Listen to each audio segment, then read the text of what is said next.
আসসালামু আলাইকুম। আজকে আমি কথা বলবো অ্যাফার্মেটিভ বাক্যকে কিভাবে সহজে আমরা নেগেটিভ করব। আমরা বেশ কিছু এখানে স্ট্রাকচার বা রুলস দেখব, ওয়ান বাই ওয়ান সেগুলো আমরা প্র্যাকটিস করার চেষ্টা করব। ওকে, এখানে আমরা দেখতে পাচ্ছি অ্যাফার্মেটিভ সেন্টেন্সকে নেগেটিভ সেন্টেন্সে রূপান্তরিত করার মেইন স্ট্রাকচার। অ্যাফার্মেটিভ সেন্টেন্সকে নেগেটিভ সেন্টেন্সে রূপান্তরিত করার মেইন স্ট্রাকচার, আসল স্ট্রাকচার হচ্ছে আমাদের এইটা। স্ট্রাকচার হচ্ছে, প্রথমে বলবো, একসাথে বলবে, হ্যাঁ, যে প্রথমে সাবজেক্ট, টেন্স অনুযায়ী সাহায্যকারী verb,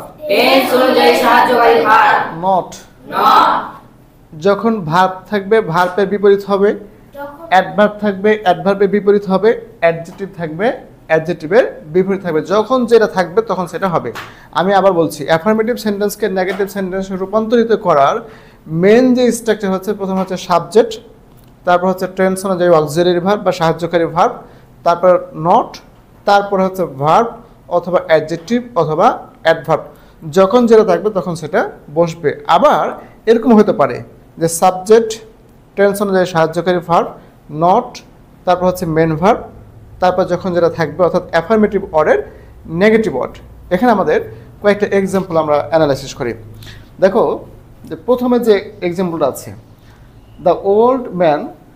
the old man walks slowly, তাহলে এটা হচ্ছে আমাদের সাবজেক্ট, এটা মেন ভার্ব, এটা হচ্ছে কোন পার্টস অফ স্পিচ বলো? অ্যাডভার্ব। কেন অ্যাডভার্ব? এই স্লোলি অ্যাডভার্বটা হচ্ছে আমাদের এই ভার্বকে মডিফাই করছে।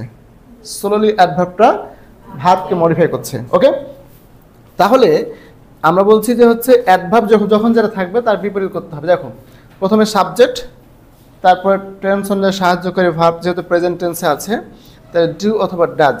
সাবজেক্ট যেহেতু থার্ড পারসন সিঙ্গুলার নাম্বার সেহেতু ডাজ হবে, তারপর হচ্ছে নট, তারপর মেন ভার্ব, এবার হচ্ছে অ্যাফার্মেটিভ অর্ডের নেগেটিভ অর্ড।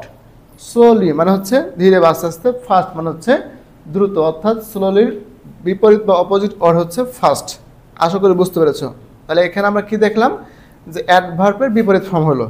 আরেকটা এক্সাম্পল দেখো, যে the boy is attentive to his study, the boy is attentive to his study.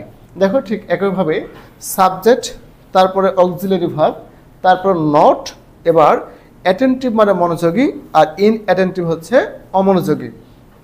তাহলে the boy is not attentive to inattentive to his study.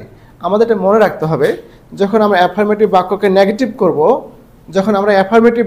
Negative করব, তখন যে কাজটা মনে রাখতে হবে, এদের অর্থ ঠিক থাকবে, শুধু আমাদের স্ট্রাকচার বা সেন্টেন্সের প্যাটার্ন চেঞ্জ হবে।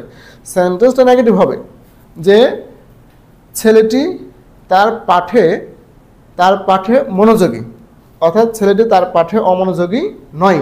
তাহলে অমনোযোগী নয় মানে কি? মনোযোগী।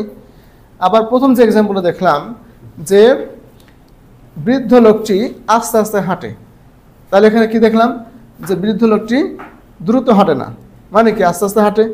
তাহলে মিনিং ঠিক থাকবে আমাদের, শুধু সেন্টেন্সের স্ট্রাকচার যেটা আছে সেটা হচ্ছে, বা সেন্টেন্সের প্যাটার্নটা শুধু নেগেটিভ হবে। আশা করি বুঝতে পারছো তো? আচ্ছা, এবার একটা এক্সাম্পল দেখো, the teachers liked me very much, the teachers liked me very much.